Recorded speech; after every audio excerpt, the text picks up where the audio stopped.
주셔서 감사합니다. 큰 은혜 주세요. 아멘. 옆 사람 축복해 주세요. 성령으로 충만하십시오. 아멘.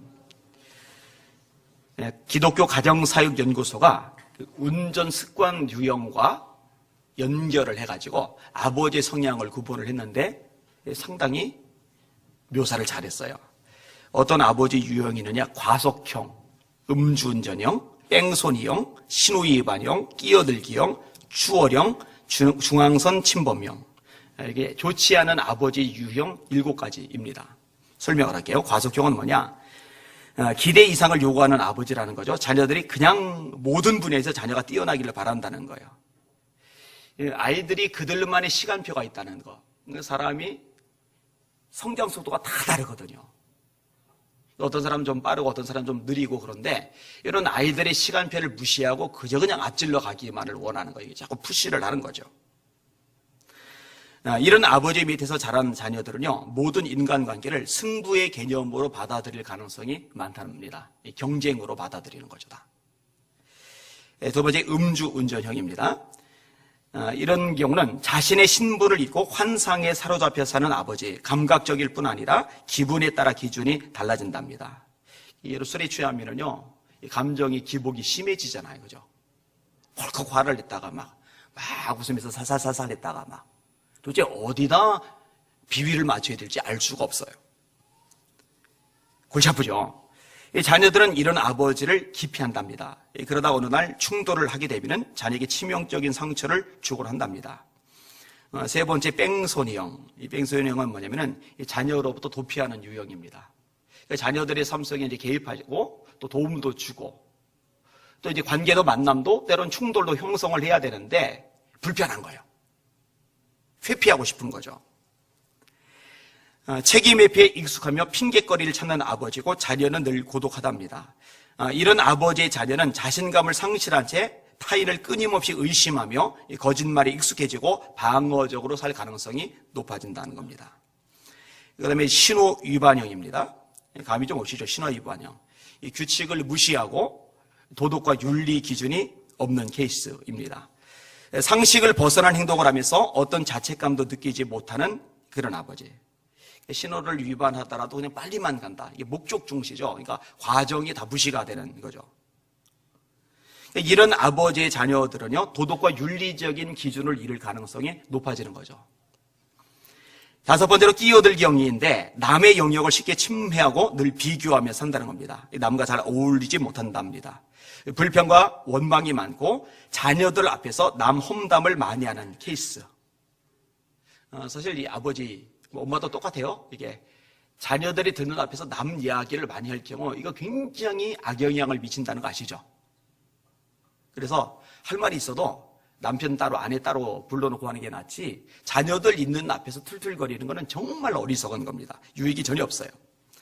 이런 아버지의 자녀는 자기 주장을 합리화하고 둘러대기를 잘하며 거짓말에 익숙하답니다. 강한 자에게 굴중하고 약한 자에게 가혹해지기 쉬운 타입. 그 다음에 여섯 번째로 추월형이죠.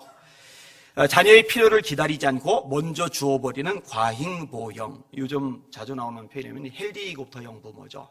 자녀들 위를 빙빙빙빙빙 날아다니면서 다 하게 해주는 거죠. 이런 아버지일수록 어린 시절을 가난하게 살았던 흔적이 있답니다. 이런 아버지는 자녀가 스스로 문제를 해결할 수 있는 능력과 창의력 키울 수 있는 기회를 뺏는다고 하죠.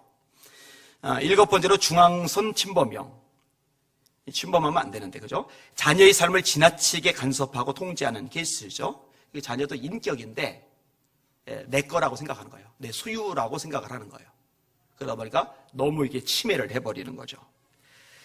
자녀는 부모로부터 이해받는다고 느끼지를 못합니다. 따라서 자녀는 논쟁하려 들고 반격할 태세를 이렇게 갖추고 사는 거죠. 힘이 없을 때는 숨기고 있다가 이제 아버지가 약해지면 이제 발톱을 드러내고 공격적인 태도를 드러내는 거죠. 그런데 이 연구소에서 중요한 것을 한 가지 밝히는데요. 자녀들이 아버지의 모습을 보면서 이건 아니다 하고 이제 분노도 하고 불편하기도 하고 힘들기도 하고. 근데 놀랍게도요, 그런 아버지 유형을 자기도 모르게 그대로 따라간다는 거죠. 그 시어머니에게 굉장히 구박을 많이 받았던 며느리가 구박을 많이 하는 시어머니가 될 가능성이 훨씬 높다고 하잖아요. 그죠? 원하지 않는데 틀렸다고 생각하는데 본 것을 자기도 모르게 따라가는 것. 제가 예전에 상담을 볼 때는 필름 현상이라고 그렇게 설명도 하더라고요. 바람직하지 않은 모습이죠.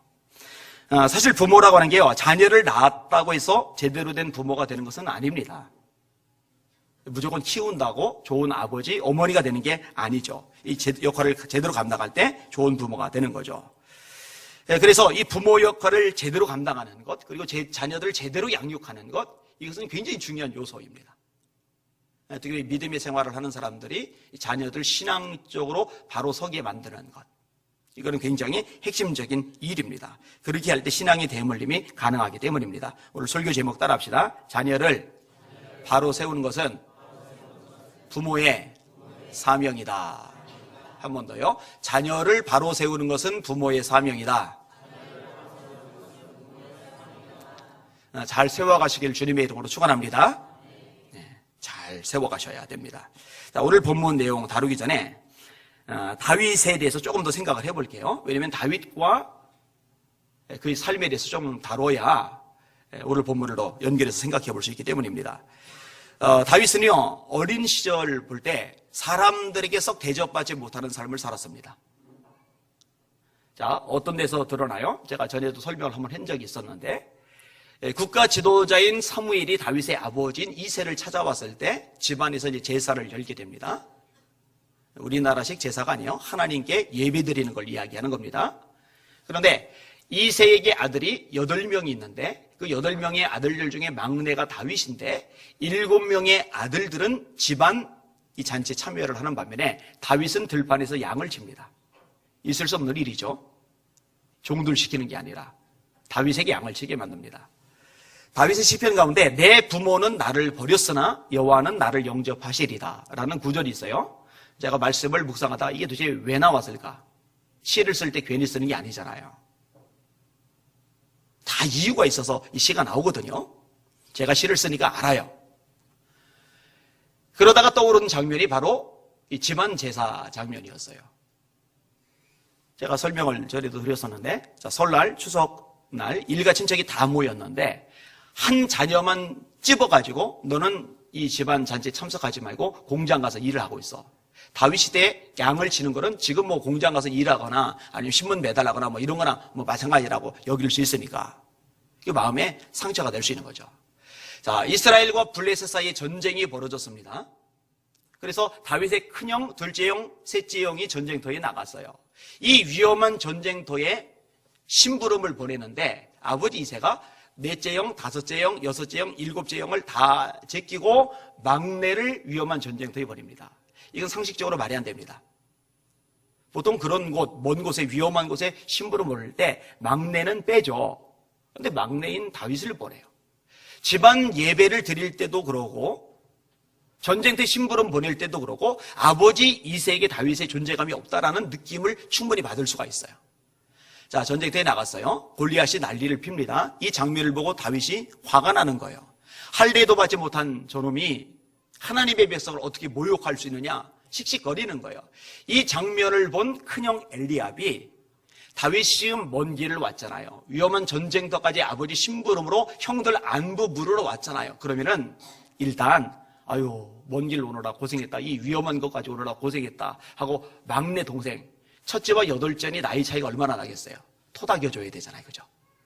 그런데요 사람들이 다 보는 앞에서 버럭 화를 냅니다. 듣기 싫은 소리를 내뱉습니다. 너는 마음이 교만해. 너는 마음이 완악해. 몇 마리 안 되는 양은 누구한테 맡기고 왔어? 너 전쟁 구경하러 왔지? 아버지 심부름으로 전쟁터에 온 줄 빤히 알면서 사람들 다 듣는 앞에서 너 전쟁 구경하러 왔지? 말도 안 되는 어거지를 부리며 화를 내는 거예요.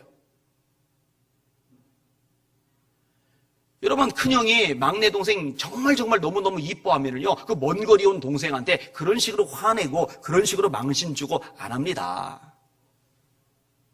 존재감이 없으니까. 별로 마음에 안 들어 하니까 그런 식의 태도를 보이는 거죠. 자, 다윗이 전쟁터에서 이렇게 용감하게 자기 목소리를 내니까 이 소식을 들은 사울 왕이 다윗을 불러들입니다. 왜냐? 장군도 신하도 군인도 다 두려워 떠는데 누군가가 막 씩씩거리며 싸울 듯한 기세를 보이니까 야, 이런 용감한 사람이 누군가 궁금한 거죠. 그런데 다윗이 들어오는 것을 보는 순간에 실망하는 거죠. 왜냐, 기골이 장대한 장군감이 들어왔어야 골리앗과 싸우라고 내보낼 텐데 이건 아니거든요. 너무너무 게임이 안 될 것 같거든요. 사울 왕이 싸우러 가겠다는 다윗을 오히려 말리죠. 너는 골리앗 못 이긴다. 너는 목동이지만 골리앗은 어릴 때부터 용사다. 너는 못 이긴다. 왕에게 무시를 당하잖아요. 전쟁터에 나갔더니, 싸우러 나갔더니 골리앗이 무시하죠. 너 나 개로 알고 막대기 가지고 났느냐? 너 오늘 내 손에 죽는다. 네 시체 공중의 새와 들이짐승의 밥이 되게 할 거다. 우습게 여길만 하죠. 왜냐면은 거대한 장군이니까. 자, 이렇게 사람들의 대접을 받지 못하는 다윗. 그런데요, 놀랍게도 하나님의 사랑은 참 많이 받아요. 사도행 13장에 제가 좋아하는 말씀이 있습니다. 이새의 아들 다윗을 보니 내 마음에 맞는 사람이라. 내 뜻을 다 이루게 하리라. 따라합시다. 하나님의 마음에 맞는 사람. 이 형도 무시하고 아버지도 무시하고 왕도 무시하고 원수도 무시하는데 하나님이 보실 때는 무시하는 존재가 아니라 너무너무 아끼고 소중한 존재, 사랑하는 존재란 말이에요. 그래서 사실요, 하나님이 아껴주고 사랑해 주시면은 모든 세상 사람들이 다 무시하고 다 짓밟아도 이 사람은 승리합니다. 이 사람은 뚫고 나갈 수 있습니다. 이 사람은 하나님의 역사를 세상에 보여줄 수 있습니다. 여러분들이 그런 복 있는 성도들 되시기를 주님의 이름으로 축원합니다. 그게 최고죠. 그게 최고입니다. 나단을 통해서 다윗에게 말씀하시는 대목인데 한번 들어보세요. 이제 내 종 다윗에게 이와 같이 말하라. 만군의 여호와께서 이와 같이 말씀하시되 내가 너를 목장 곧 양을 따르는 데서 데려다가 내 백성 이스라엘의 주권자로 삼고 네가 가는 모든 곳에서 내가 너와 함께 있어 네 모든 원수를 네 앞에서 멸하였은즉 땅에서 위대한 자들의 이름같이 네 이름을 위대하게 만들어 주리라. 하나님이 기뻐하시니까요, 놀라운 일이 일어나는 거예요. 사울 왕 때만 해도요, 블레셋한테 늘 깨졌거든요. 아람한테 깨지고 암몬한테 깨지고 모압한테 깨지고. 근데 다윗이 하나님의 사랑을 받으니까요, 이스라엘을 괴롭히는 사람이 오히려 다윗 앞에서 다 깨지는 거예요. 다윗이 어디를 가든지 여호와께서 이기게 하시니라. 그 말씀대로 된 거죠. 다시 읽을게요. 조금 전에 읽은 거. 내가 너와 함께 있어 네 모든 원수를 네 앞에서 멸하였은즉, 다윗의 원수, 다윗을 괴롭히는 대적들을 하나님이 다 직접 해결해 주신 거예요.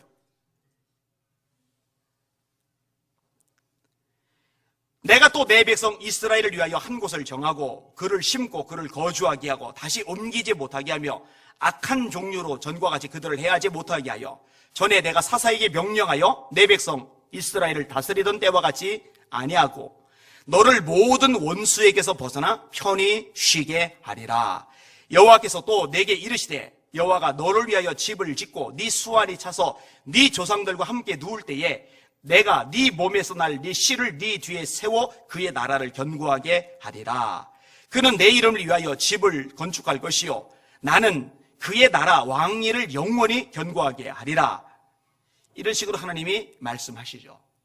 다윗이요, 너무너무 감격스러웠어요. 하나님 앞에 이렇게 고백합니다. 하나님, 나는 누구며 내 집은 무엇이간데 나로 여기에 이르게 하셨나이까. 근데 여러분, 하나님이 이렇게 다윗을 이뻐하셨던 이유들이 몇 가지가 있어요. 어떤 이유가 있는지 아세요? 다윗은요, 하나님을 너무너무 사랑했어요. 우리 성도들로 하나님을 너무너무 사랑하는 성도들 되시길 바랍니다. 가장 큰 계명이 뭐예요? 마음을 다하고 성품을 다하고 힘을 다하고 뜻을 다하여 하나님을 사랑하는 것. 여러분의 마음을 다해서 주님을 사랑하시기 바랍니다. 마음을 다해서. 마음의 반은 세상 가 있고 마음의 반만 하나님 드리고 마음의 반은 돈에 가 있고 마음의 반만 하나님 드리고, 하나님 그거 싫어하세요. 마음을 다하여 하나님을 사랑하는 것. 다윗은 진짜 온 마음으로 하나님을 사랑해요. 그러니까 두 번째로 이 다윗은 하나님과 있는 시간을 가장 소중하게 여겼어요. 다윗의 시편 23편 마지막 절 따라합시다. 내가 여호와의 집에 영원히 거하리로다. 아이고, 하나님의 집도 좋지만 교회도 좋지만 지겹잖아. 그게 아니죠. 내가 여호와의 집에 영원히 거하리로다. 왜냐하면 하나님을 사랑하니까 하나님의 집에 있는 게 가장 행복한 거예요. 이게 다윗이었어요. 그게다가 아니죠. 다윗은 하나님을 찬양하기를 기뻐했습니다. 시편이 150편으로 구성이 되어 있잖아요. 근데 이 150편의 시편 중에서 다윗이 쓴 시편이 압도적으로 많습니다. 그러니까 거의 모든 상황 속에서 다윗은 하나님을 찬양합니다. 최악의 상황에서도 다윗은 찬양을 포기하지 않습니다. 저는 우리 교회 성도들이 힘들 때, 속상할 때, 일이 꼬였을 때, 문제가 발생했을 때, 장애물이 생겼을 때, 그때 목소리를 좀 더 크게, 더 마음을 쏟아서 하나님을 찬양하는 복 있는 성도들 되기를 원합니다. 성경은 말씀하죠. 이 백성은 내가 나를 위하여 지었나니 곧 나의 찬송을 부르게 하려 함이니라. 저를 창조하신 목적이 뭐고 여러분을 창조하신 목적이 뭡니까? 하나님을 찬송하게 하시려고. 다윗이 최악의 상황에서도 하나님을 찬양했다고 했잖아요. 제가 내용을 읽어드릴게요. 들어보세요. 여호와여, 주는 나의 방패시요 나의 영광이시요 나의 머리를 드시는 자이시니이다. 내가 나의 목소리로 여호와께 부르짖으니 그의 성산에서 응답하시는도다. 내가 누워 자고 깨었으니 여호와께서 나를 붙드심이로다. 천만이 나를 애워싸 진친다여도 나는 두려워하지 아니하리이다. 여호와여, 일어나소서. 나의 하나님이여 나를 구원하소서. 주께서 나의 모든 원수의 뺨을 치시며 악인의 이를 꺾으셨나이다. 구원은 여호와께 있사오니 주의 복을 주의 백성에게 내리소서. 시편 3편입니다. 이 시편 3편이 어떤 배경에서 쓰여졌죠? 다윗이 아들 압살롬의 반란을 피해서 울며 도망갈 때, 그것도 맨발로, 한 나라의 왕이었던 사람이 맨발로 눈물 질질 흘리면서 도망을 가요. 너무너무 급하게 도망을 가느라고. 그때 지었던 시인데 그 시에 아픔이 묻어있죠. 물론 탄식이 묻어있죠. 어떤 애절함이 묻어있죠. 그런데 애절함, 탄식 그런 것만 묻어있는 게 아니라 그 속에 찬양이 들어가 있단 말이에요. 여러분, 이런 사람을 하나님이 어떻게 사랑하지 않을 수가 있겠어요? 그죠? 여러분, 근데 찬양 안 나옵니다. 원망 나오죠. 근데 찬양 안 나옵니다. 짜증만 나오죠. 근데 찬양 안 나옵니다. 분노만 일어나죠. 어떻게 네가 나한테 그럴 수 있어? 어떻게 아들인 네가 나한테 칼을 겨룰 수가 있어? 막 이가 부두둑 갈리는 와중에 찬양 안 나오잖아요. 근데 그 와중에 하나님 찬양하는 거예요. 여호와여, 주는 나의 방패시요 나의 영광이시요 나의 머리를 드시는 자니이다. 할렐루야. 그러니까 찬양을 빼버린 다윗의 생애는 상상을 할 수 없는 거예요. 도망을 갈 때도 찬양을 하고, 외로울 때도 찬양을 하고, 배가 고파도 찬양을 하고, 아들남 동굴 속에 있을 때도 찬양을 하고, 원수들이 뺑 둘러서서 잡아 죽이려고 달려들 때조차도 하나님을 찬양하는 찬양이 사라지지 않는 존재, 그게 다윗이에요. 멋있어요. 거기에다가 아니죠. 이 다윗은요, 하나님의 말씀을 굉장히 좋아합니다. 그래서 뭐라고 다윗이 묘사하냐면, 주님의 말씀이 내 입에 꿀송이보다 더 달다고. 여기는 여러분들에게도 하나님의 말씀이 꿀송이보다 더 달아지시길 주의 이름으로 축원합니다. 요즘은 사실 꿀송이보다 달다, 이거 애들은 공감을 못해요. 애들 꿀 별로 안 좋아하거든요. 요즘은 설탕이 개발된 이후로 당도 높은 과자, 음료, 아이스크림 등이 너무 많기 때문에 꿀이 달다 이런 개념이 있어요. 꿀보다 아이스크림이 더 맛있죠. 그죠? 근데 이 성경에 쓰여지던 다윗이 시를 쓰던 당시에는요, 꿀보다 더 단 거는 없어요. 설탕이 나오기 전이니까. 그러니까 꿀송이보다 더 달다는 얘기는 꿀이 그 당시에 가장 다른 것인데 하나님의 말씀이 이 세상 그 무엇보다 내 입에 더 달다 라고 이야기하는 거거든요. 그만큼 말씀이 좋은 거예요. 여러분들에게 하나님의 말씀이 꿀송이보다 달아지시길 바랍니다. 그래서 말씀만 듣는 시간이 되면은, 말씀만 읽는 시간이 되면은 그냥 막 좋아 죽는 거예요. 애들 사탕 물려주면 빵긋빵긋 하듯이 막 사탕 물려줘서 빵긋 웃는 아이들처럼 말씀 들을 때마다 얼굴이 환하게 햇살처럼 피어나는 우리 성도들 되시길 주님의 이름으로 축원합니다. 연속곡 볼 때 막 몰입하다가 말씀 들을 때 인상 쓰는 사람들은 이건 뭔가 근본이 잘못이 된 거죠. 그죠? 연속곡 볼 때보다 더 드라마틱한 하나님 말씀 아닙니까? 몰입하시는 여러분들 되시길 주의 이름으로 축원합니다. 제가 끝없이 반복하는 거 따라합시다. 말씀을 읽자, 말씀을 듣자, 말씀을 공부하자, 말씀을 암송하자, 말씀을 묵상하자. 자, 여러분들끼리 시작.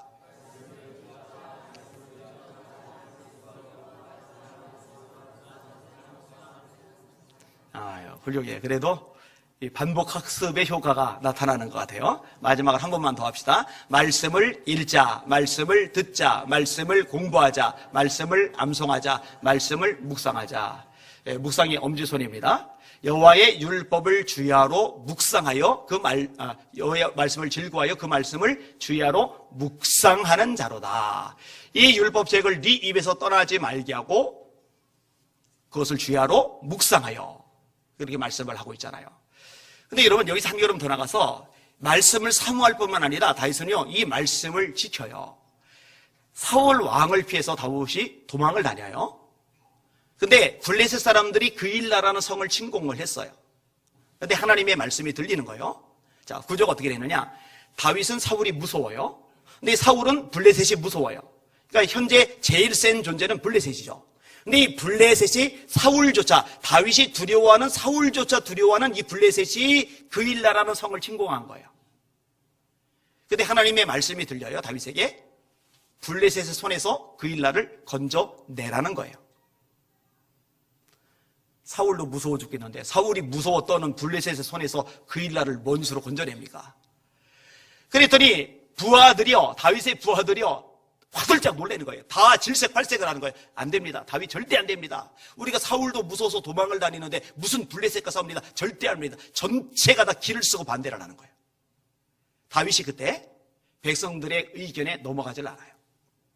하나님께 확인하는 기도를 한 번 더 해요. 하나님, 정말로 저 블레셋 사람을 제 손에 붙여주실 겁니까? 그래, 붙여주겠다. 그러니까 부하들을 설득해서 결국 블레셋과 싸웁니다. 그리고 그일라를 건져냅니다. 7번. 여러분들이 뛰어들면 이거는 죽을 일이에요. 게다가 주변 사람이 다 말려요. 다 반대해요. 다 안 된다는 거예요. 그런데 하나님은 하라고 하세요. 그럼 여러분 할 수 있어요? 예, 몇 사람 대답을 했어요? 다 할 수 있길 주님의 이름으로 축원합니다. 네. 이 다윗이 하나님의 사랑을 받을 수밖에 없는 요인들이에요. 자, 몇 가지 얘기를 했어요. 하나님을 너무너무 사랑하는 다윗, 사랑하는 그 하나님과 함께 있고 싶어하는 다윗, 여호와의 집에 영원히 거하리로다. 그 하나님을 찬양하는 것이 삶인 다윗, 힘들어도 고통 중에 있어도 도망자 신세가 되어도 원수들이 둘러싸여서 밑바닥 인생으로 굴러 떨어져도 그래도 찬양만큼은 놓지 않는 다윗, 말씀을 사모하는 다윗, 하나님의 말씀이라면 죽을 줄 알면서도 마치 불 속에 뛰어드는 불나방이라도 되는 듯이 그 장소를 향해 기꺼이 순종하여 뛰어드는 다윗, 이런 다윗이란 말이에요. 그러니까 얼마나 대단하고 얼마나 멋있는 인물, 얼마나 근사한 인물입니까? 그런데 이 대단한 인물이 실패한 분야가 자녀 교육이에요. 그러니까 자녀 교육은요, 절대로 쉬운 게 아니죠. 여러분, 구약 역사상이요, 가장 위대한 인물 중에 한 사람이 사무엘이잖아요. 보통 그 기름 부음을 받은 자라고 할 때 그리스도 또는 메시아, 히라보로는 그리스도고 히브리어로는 메시아예요. 근데 이 기름을 부음을 받은 자는 딱 셋인데 왕, 선지자, 제사장이거든요. 그러니까 이사야는 제사장이면서 선지자입니다. 다윗은 왕이면서 선지자입니다. 아주 드문 사람들만이 두 가지 역할을 같이 수행을 해요. 근데 사무엘은요, 선지자예요, 제사장이에요, 그리고 왕처럼, 왕은 아니지만 왕처럼 군사 통솔권까지 가진 사람입니다. 정말 대단해요. 정말 대단해요. 이 사무엘은요, 어릴 때 하나님께 지도자로 쓰임을 받았잖아요. 그래서 나이가 늙을 때까지 진짜 장기간 권력, 최고 권력을 누렸어요. 이 세 가지 권한을 다 누렸으니까. 뉴턴격이 그랬죠. 권력은 부패한다. 절대 권력은 절대로 부패한다. 여러분, 권력을 가졌던 사람들 중에 부패하지 않은 사람이 있으면 꼽아보세요. 정말 훌륭한 사람입니다. 극히 드물어요.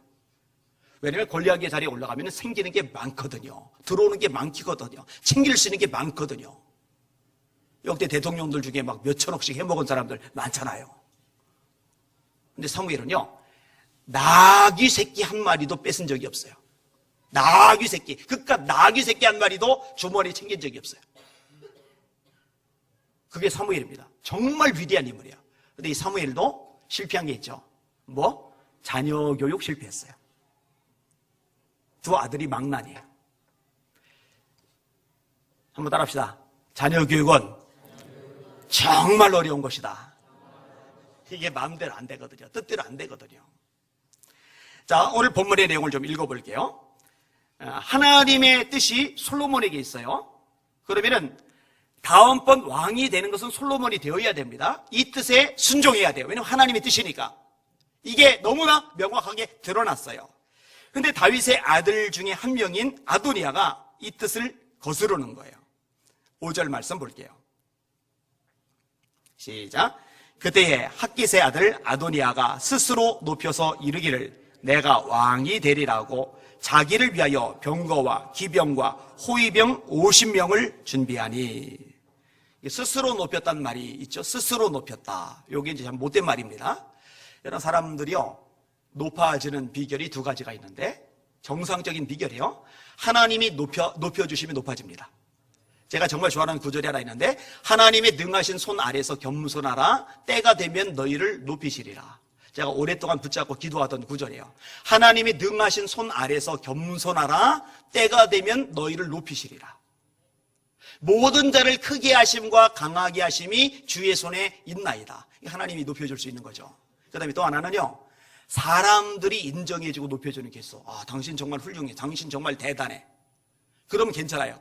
아무 문제 없어요. 근데 문제되는 경우는 뭐냐면은 스스로 높이는 경우, 자기가 자기를 높이는 경우. 남들은 암만 안 하는데 자기가 혼자 그냥 발버둥 치는 거예요. 이게. 이거는 문제예요. 이거는 교만이죠. 아도니아가 이제 그런 사람인 거예요. 왕이 되리라 나섰어요. 여기에 유력자들이 가세를 합니다. 대표적인 사람이 두 사람인데 7절을 한번 보셔요. 시작. 아도니아가 수루야의 아들 요압과 제사장 아비아달과 모의하니 그들이 따르고 도우나. 모의했다고 되어 있죠. 모의란 말이요, 내가 왕이 되려고 생각을 가지고 있는데 함께 하겠냐? 함께 하겠다. 이게 이제 모의란 말이에요. 근데 이 두 사람이 등장하는데 이 두 사람은 상징성이 큽니다. 한 사람은 요압인데, 요압이 누구냐? 국방부 장관입니다. 군대 장관. 그러면 이거는요, 이미 게임 끝난 겁니다. 여러분, 태국 같은 나라 쿠데타 몇 차례 일어났었죠.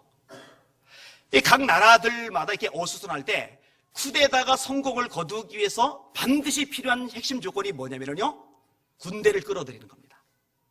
군대가 자기 세력화되지 않으면요, 성공 못합니다. 왜냐하면 결국 싸움에서 정말 강력한 힘을 가진 존재는 군대니까요. 그러니까 아도니아는요, 지금 어마어마한 것을 선점해버린 거예요. 왜냐하면 군대 장관, 군대 전체를 지휘하는 총사령관인 요압을 자기 편으로 끌어들였으니까 이제 무력적인 면에서는 아도니아를 이길 사람이 없어요. 그럼 아비아달은 뭐냐? 아비아달은요, 제사장입니다. 제사장. 그러니까 요압이 무력적인 면에 있어서 강력한 힘을 가지고 있다면 아비아달은 이 정신적인 면에서 강력한 영향력을 가지고 있어요. 하나님의 사람으로서 백성에게 영적인 지도자로서 최고의 위치를 지닌 존재가 아비아달이거든요. 이게 무력적인 면에서 최고 영향력 있는 인사와 정신적인 면에서 최고 영향력 있는 인사, 두 사람을 자기 세력으로 끌어들인 거죠. 그런데 말씀을 좀 드리면요, 이 요압과 아비아달이 바보짓을 한 겁니다. 아도니아가 똑똑해요. 실력이 있어요. 세력 형성도 있어요. 그러나 하나님의 뜻은 아도니아가 아니라 아직 어린 솔로몬이에요. 그렇다면 지금 흐름이, 지금 세상이, 지금 분위기와 문화가 아도니아에게 다 휩쓸린 것 같이 보여지더라도 이것이 아니라 하나님의 뜻, 초라해 보여도, 연약해 보여도, 아무것도 아닌 것 같아 보여도 하나님의 뜻을 선택하는 게 지혜인데, 어리석게도 현상과 흐름과 세력을 쫓아가는 거죠. 우리 성도들 지혜로우면 좋겠어요. 지혜는 뭐냐면은 하나님의 뜻을 선택하는 게 지혜입니다. 지금 손해보는 것 같아도, 지금 망하는 것 같아도, 지금 내게 마이너스가 되는 것 같아도, 이게 아무리 봐도 사람들이 다 바보짓이라고 하더라도 하나님의 뜻을 따르면 하나님이 결국은 세워주시고 축복하실 줄 믿으시길 바랍니다. 그런데 하나님의 뜻과 반대되는 것, 지금 대단해 보이고 좋아 보여도 멋있어 보여도 반대되는 것을 따라가면 망해요. 요압 어떻게 됐을까요? 최고 군대 사령관, 자기 밑에 부하들이 바글바글한 이 권력자 어떻게 됐을까요? 제가 좀 읽어 드릴게요. 일단 아비아달 제사장부터 읽어 드릴게요. 왕이 솔로몬을 말한 거예요. 결국 솔로몬이 왕이 됐어요. 하나님의 뜻이 솔로몬이니까. 왕이 제사장 아비아달에게 이르되 네 고향 아나도스로 가라. 너는 마땅히 죽을 자이로되 네가 내 아버지 다윗 앞에서 주 여호와의 궤를 메었고 또 내 아버지가 모든 환난을 받을 때에 너도 환난을 받았은즉 내가 오늘 너를 죽이지 아니하노라 하고 아비아달을 쫓아내어 여호와의 제사장 직분을 파면했다. 그래서 아비아달 가문이 망하고 사독 가문만 살아남아서 이 사독에서 사두개인, 예수님 당시의 제사장들은 전부 다 사두개인 사람들입니다. 그렇게 역사적인 줄거리가 연결이 되는 거예요. 그럼 군대 장관 요압은 어떻게 됐느냐 읽어드릴게요. 요압이 여호와의 장막으로 도망하여 제단불을 잡으니 이는 그가 다윗을 떠나 압살롬을 따르지 아니하였으나 아도니아를 따랐음이었더라. 왜 잘못된 걸 따라가가지고 어떤 사람이 솔로몬 왕에게 아뢰되 요압이 여호와의 장막으로 도망하여 제단 곁에 있나이다. 솔로몬이 여호야다의 아들 분하야를 보내며 이르되 너는 가서 그를 치라. 분하야가 여호와의 장막에 이르러 그에게 이르되 왕께서 나오라 하시느니라. 그가 대답하되 아니라 내가 여기서 죽겠노라. 분하야가 돌아가서 왕께 아뢰어 이르되 요압이 이리 내게 대답하다이다. 왕이 이르되 그의 말과 같이 하여 그를 죽여 묻어라. 요압이 까닭없이 흘린 피를 나와 내 아버지 집에서 네가 제하리라. 여호와께서 요압의 피를 그의 머리도 돌려버리실 것은 그가 자기보다 의롭고 선한 두 사람을 쳤음이니 곧 이스라엘 군사령관 넬의 아들 아브넬과 유다 군사령관 예델의 아들 아마사를 칼로 죽였습니다. 이 일을 내 아버지 다윗은 알지 못하셨나니 그들의 피는 영영이 요압의 머리와 그의 자손의 머리로 돌아갈지라도 다윗과 그의 자손과 그의 집과 그의 왕위에는 여호와께로 말미암는 평강이 영원히 있으리라. 여호야다의 아들 분하야가 곧 올라가서 그를 쳐 죽임에 그가 광야에 있는 자기의 집에 매장되니라. 근데 이런 것에 영향을 받지 않고 하나님의 뜻에 집중했던 사람들의 명단도 나와요. 8절 오늘 본문 8절과 10절 8절에서 10절 같이 읽습니다. 시작. 제사장 사독과 여호야다의 아들 분하야와 선지자 나단과 시므이와 레위와 다윗의 용사들은 아도니아와 같이 하지 아니하였더라. 10절 시작. 선지자 나단과 분하야와 용사들과 자기 동생 솔로몬은 청하지 아니하였더라. 자, 이 사람들은 자기 중심을 잘 지킨 사람들이에요. 누가 뭘 한다고 쏠깃하고 넘어가지 않고 흔들리지 않은 사람들, 하나님의 뜻을 선택할 줄 알았던 사람들, 대세가 아니라 지혜로운 사람들이죠. 자, 다시 원점으로 돌아와서 아도니아가 바보짓을 했어요. 아버지에게 못할 짓을 했고 하나님에게 도전하고 반역하는 짓을 했어요. 정말 형편없는 짓을 했어요. 근데 그 책임이요, 오늘 본문에서 다윗에게 있다라고 명확하게 지적을 해주고 있어요. 그 구절이 뭐냐? 6절이에요. 6절 같이 읽을게요. 시작. 그는 압살롬 다음에 태어난 자요 용모가 심히 준수한 자라. 그의 아버지가 네가 어찌하여 그리하였느냐고 하는 말로 한 번도 그를 섭섭하게 한 일이 없었더라. 자, 용모가 심히 준수하다. 이거는 장점이죠. 굉장히 잘생겼다는 거예요.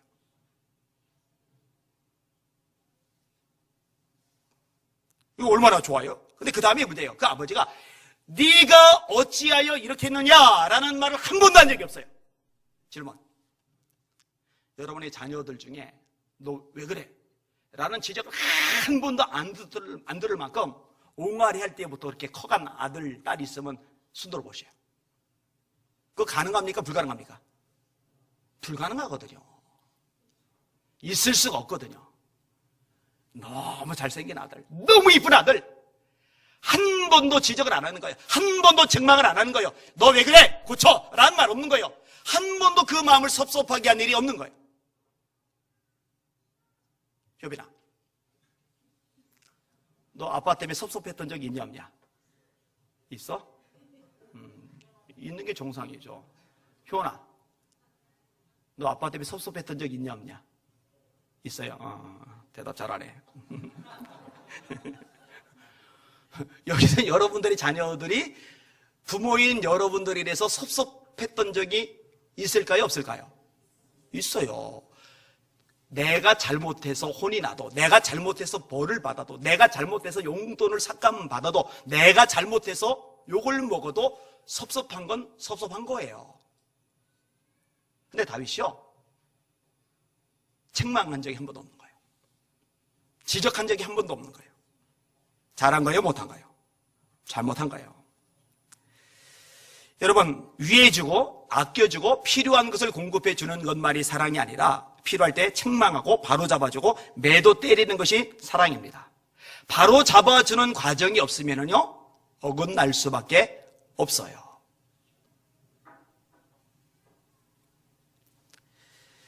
이민석이라는 분, 실제 인물입니다. 이번에 늙은 어머니 밑에서 자랐습니다. 어머니가 너무 가난해요. 매일같이 이제 저녁마다 나무를 다듬어요. 그래서 파는 거죠. 그래서 이 엄마 몸에서는 늘 나물 냄새가 나요. 그럼 낮에는 뭐냐? 낮에는 공사판에 가서 일을 해요. 낮에 공사판 가서 일하고 밤에 다듬은 나무를 공사판 일 끝난 다음에 시장 가서 팔고 그 다음에 밤에는 다시 나무를 다듬고. 얼마나 고생이 심합니까?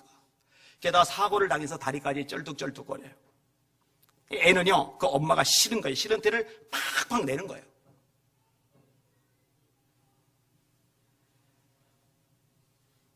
다른 친구들이 자기 엄마 병신어머니라고 놀려대는 것, 그것 때문에 더 싫은 거예요. 더 무시하는 거예요. 다행히 아이가 열심히 공부를 했어요. 성장해서 명문대학 의과대학에 진학을 했고 암 전문의가 됐습니다. 게다가 부잣집 딸과 결혼도 했어요. 돈이 많은 장모님이 병원도 차려줬어요. 남부럽잖아요. 근데 이제 자기 어머니는 시골에 여전히 사는 거죠. 용돈만 매달 보내주는 거예요. 근데 그 어머니가 집도 안 알려주는데 어떻게 물어 집까지 찾아온 거예요. 막 실갱이가 벌어졌는데 밑에서 가정부 아줌마하고 누가 막 세고는 목소리 들려보니까 자기 엄마하고 실갱이를 벌인 거예요. 여기 우리 아들 집 많다고. 할머니 무슨 말이냐고. 여기 아니라고. 우리 아들 집 많다고. 그러면 아들이 내려가서 어머니 어서 오세요 그래야 되잖아요. 안 그러는 거예요. 왜냐면 어릴 때부터 어머니가 싫었거든요. 미웠거든요. 짜증났거든요. 그래서 집도 안 알려줬는데 나가 보겠습니까? 어머니가 그냥 돌아가요. 그래도 어머니인지라 마음이 안 편해요. 밤새도록 드시락 엎치락 하다가 다음날 장터 어머니가 나물 파는 장소로 가봤는데 여전히 나물을 팔고 있어요. 안 드러내고 가만히 이렇게 지켜보는데 사람들 얘기가 들리는 거예요. 아들이 유명한 의사라면서 왜 서울로 안 갑니까? 어머니가 말해요. 아들 내외가 서울집에 와서 살라는데 내가 그냥 싫어서 여기 있는 거라고. 이런 얘기를 해요. 그 소리 듣고 조용히 들어가요. 얼마 후 시골의 초등학교의 담임 선생님으로부터 전갈이 옵니다. 어머니가 돌아가셨다는 겁니다. 그리고 의미심장한 소식을 전해주는 거예요. 자네 어머니는 암으로 돌아가셨네. 그리고 이것은 자네에게 전화해달라고 준 걸세. 그러니까 돈이 두툼하게 들어있는 거예요. 어머니 병명은 암. 근데 병원에서 치료를 안 받아요. 돈이 많이 나가니까. 아들 모아서 그 돈을 주고 싶어서 모은 거예요. 그 돈 안 쓰고 병원 안 가고. 그리고 담임 선생님이 아들이 듣지 못했던 깜짝 놀란 비밀을 말해줍니다. 그냥 읽을게요.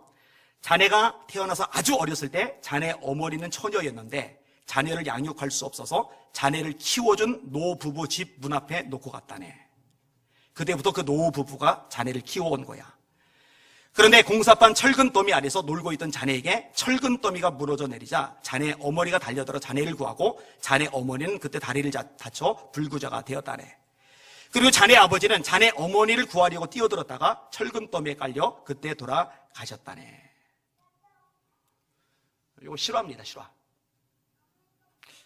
근데요, 감동이 되면서 한면에서는 참 속상한 게 아니다 싶은 게, 비록 자기 친자식은 아니지만 어릴 때부터 키웠잖아요. 그리고 아이는 자기 친아버지, 친어머니, 다만 늙은 아버지, 늙은 어머니지만, 게다가 아버지는 죽었고 엄마는 이제 불구자 어머니가 됐지만, 죽어라 일하고 긁어서 모아서 돈 모아서 돈다발 안겨주는 게 문제가 아니라 아들이 원하는 대로 다 해주는 게 문제가 아니라 엄마를 부끄러워하면, 엄마를 창피해하면, 엄마에 대해서 그냥 함부로 하면 딱 불러다 놓고 왜 그래서는 안 되는지 제대로 조목조목 가르쳐 줘야 되는데. 야, 이놈아! 너 죽을 뻔했는데 죽을 널 살리려고 뛰어들었다가 내가 이렇게 된 거야? 그런 네 엄마를 너는 자랑스럽게 여겨야지. 가르쳐 줘야 되잖아요. 그걸 못한 거죠. 세뇌라 할지 모르지만 가르쳐 줄 필요가 있어요. 우리 효별이 효원이한테도 제가 이렇게 니들 은혜 꼭 갚아야 된다. 잘해야 된다. 자기 아버지, 자기 어머니를 자랑스럽게 생각할 수 있게 가르쳐야 돼요. 설사 가난해도, 설사 못 배웠어도. 그게 안 된 거죠. 다시 읽을게요. 그의 아버지가 네가 어찌하여 그리하였냐고 하는 말로 한 번도 그를 섭섭하게 한 일이 없었더라. 이런 자녀를 망치는 겁니다. 너무너무 멋진 다윗인데 여기에 자녀 교육까지 잘했다면 얼마나 좋았을까. 사무엘도 마찬가지예요. 너무너무 위대한 지도자인데 자녀 교육까지 잘했으면 얼마나 좋았을까. 가정사역이라는 말을 쓰더라고요. 가정사역. 목사님들한테 많이 해요. 교회사역, 목회사역. 못지않게 가정사역이 중요하다고. 그래서요, 교회를 어마어마하게 일구고 목사로서 굉장히 존경을 받는 목사님들인데 이 교회사역, 목회사역에 올인한 나머지 집안을 완전히 팽개친 덕분에 자녀들이 망가진 케이스들이 생각보다 많아요. 제가 이름만 대면은 알 목사님들 줄줄이 나와요. 그러니까 두 가지를 다 놓쳐서는 안 된다는 거죠.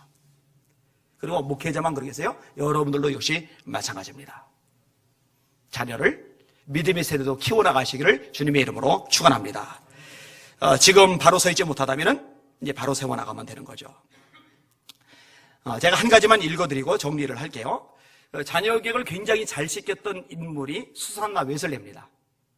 이 수산나 웨슬레가 19명의 자녀를 키웠는데 생각을 해봐요. 2명, 3명 키우기도 힘들어 죽겠는데 19명의 자녀를 하나같이 인물감으로, 하나같이 신앙의 존재로 키웠어요. 근데 원칙이 굉장히 뚜렷합니다.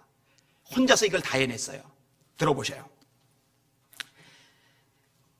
첫째 원칙, 유아기에는 언제나 규칙적인 생활 방법을 가르쳤다. 입는 것, 먹는 것, 자리 갈아 니는 것, 목욕하는 것.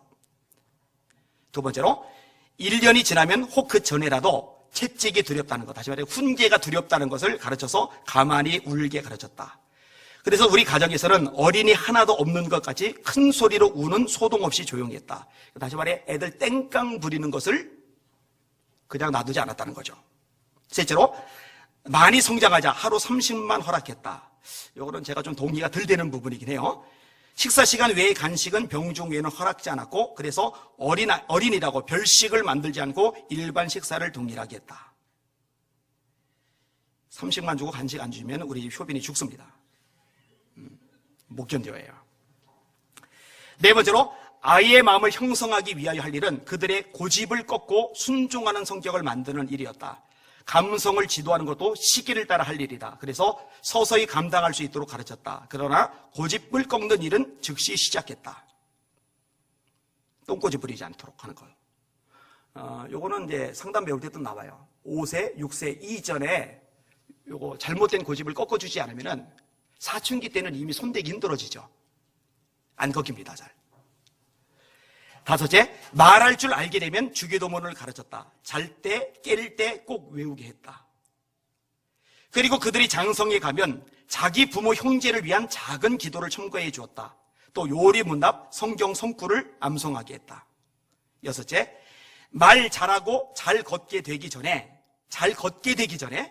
그러니까 얼마나 어린 겁니까? 걸음만 이제 겨우 시작할 무렵인 거죠. 벌써 주일을 다른 날과 일찍이 구별하겠다. 철저한 주일 성소, 주일은 하나님의 날이다. 너를 위해서 쓰는 날이 아니다. 요거를 아주 어릴 때 심어주는 거예요. 일곱째, 가정예배에 참여하여 기도하게 가르쳤다. 여덟째, 자기들이 구하는 것을 무엇이든지 가질 수 있는 것이 아니라는 것을 급속히 이해하게 만들고 자신들이 원하는 것을 예의 있게 구하도록 가르쳤다. 막 울면서 어거지 부리면서 달라고 하는 게 아니라 예의 부르게 요청하고, 때로는 내가 요청하더라도 안 주어질 수 있다는 것을 가르쳐 주는 거죠. 아홉 번째, 하나님의 이름을 헛되이 부르는 것, 저주, 맹세, 독설적인 외설, 무례는 결코 행하지 못하게 했다. 자기 형제간에도 이름만은 못 부르게 하여 반드시 형님, 누님 등 존칭을 붙여서 부르게 했다. 열째, 큰 소리로 노래하며 놀고 떠드는 것도 금했다. 11번째, 날마다 학교 공부를 6시간 하게 하고 자기 일에 열심히 하게 했다. 건강과 능력이 허락하는 범위 안에서 열심히 하게 했다. 12번째, 화재로 집을 재건한 후에는 조석으로 시편을 노래하게 했다. 저녁 5시에 시편을 읽고 신약 성경을 한 장 읽게 하고 아침도 그와 동일했다. 그러면 이제 하루에 4장씩은 매일 성경을 읽게 한 거죠. 13번째, 솔직하게 고하기만 하면 용서하고 때리지 아니한다고 약속하고 벌이 두려워 거짓말하지 않게 했다. 6번째, 그러나 유죄한 행동은 반드시 벌했다. 15번째, 같은 과실로 2번 이상 책망받거나 매맞는 아이는 없었다. 그래서 한 가지 혼내고 나서 다음번에 그 얘기는 안 꺼내는 거죠. 이 부모들이 잘못하는 것 중에 하나가 이거래요. 한번 혼냈으면 그걸 꺼내는데 혼냈던 요 얘기를 나중에 또 언급하는 것. 그건 해결한 게 아니잖아요. 그죠? 고친 일을 다시 체크한 일도 없었다. 16번째, 순종은 언제나 칭찬해주고 상도 때때로 주었다. 17번째, 순종만 하면 일을 성공 못했어도 친절하게 받아주고 장래는 어떻게 하면 잘할 수 있는지를 지도해 주었다. 18번째, 재산에 대한 권리는 반드시 보호하고 비록 작은 재산 소유라도 서로 침해하지 못하도록 했다. 다시 말해 남의 것은 손대지 못하도록. 요즘 애기들 보면 남의 것 손에 탁 쥐고 틀켜진 다음에 안 놓쳐. 웨슬레의 집안에서는 이거 절대로 용납이 안 돼요. 심지어는 형제들끼리도 상대방이 허락해서 가지고 있게 해주면 모를까 내가 내 임의로 가지는 거는 안 되는 거죠. 19번째, 약속은 꼭 지키겠다. 그리고 마지막 20번째, 아무도 글을 잘 읽을 수 있을 때까지는 일시키지 아니했다. 그리고 아이마다 하나님의 말씀으로 주간 하루 저녁씩 권면하고, 그러니까 존 요한 웨슬레 같은 경우는 목요일입니다. 그러니까 19명을 하루에 다 할 수 없잖아요. 그러니까 요일별로 나눠서 몇 명은 월요일, 몇 명은 화요일, 몇 명은 수요일, 몇 명은 목요일 이렇게 나눠서 그 주간이 되면은 하나님의 말씀을 조목조목 가르치는 일을 엄마가 다 한 거예요. 19명을 다 그렇게 말씀을 가르친 거예요. 이런 방식으로 19명의 자녀를 길렀는데 한 명도 타락하거나 엉뚱한데 인생 허비하지 않고 전부 다 인물감들이 되었어요. 그래서 일반 교육학자들까지도 이 수산나 웨슬레의 교육 방법을 귀담아 들을 만큼 그만큼 영향력을 발휘한 분이기도 합니다. 말씀을 정리합니다. 따라합시다. 자녀를 바로 세우는 것은 부모의 사명이다. 근데 좀 이따 좀만 생각해 보세요. 자, 그 19명을 그렇게 할 때 수산나 웨슬레가 지불한 대가는 얼마나 대단하겠어요? 본인이 먼저 그렇게 철저하게 사는 거죠. 살면서 가르치는 거죠. 아까 말했죠? 제일 처음에 인용하면서 7가지 안 좋은 아버지 유형, 안 좋다고 생각했는데 따라한단 말이에요. 왜냐면 보고 들은 것이 자기도 모르게 몸에 배고 그게 자기도 모르게 삶으로 나오거든요. 그러니까 가르치되 삶으로 보여주는 것 너무 중요하거든요. 여기는 여러분들이 그런 좋은 부모들 되시기를 주님의 이름으로 축원합니다.